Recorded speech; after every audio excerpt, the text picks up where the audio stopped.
Shamol senga havas bilan intiladi qalbim. Senda ozod, senda erkin bo'lolmaydi hech kim.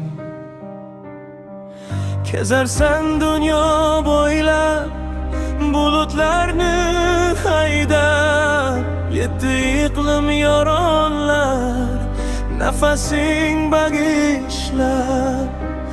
Armon to'la qalbim yig'lar seni ko'rolmasdan. Bilsam chindan yolg'on ekan barcha haqiqatlar.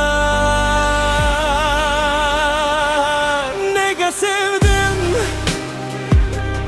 nega yondim, kimni deb qo'ydim, ishondim kimga, boshimni egdim, ko'z yoshlar to'kdim, ayt axir menga.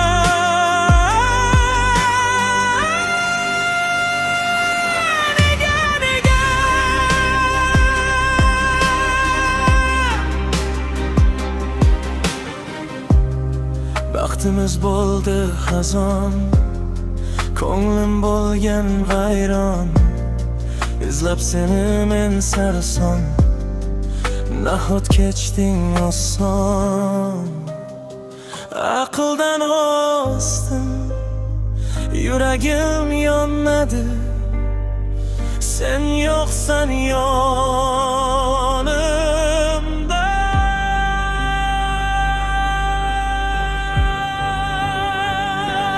Nega sen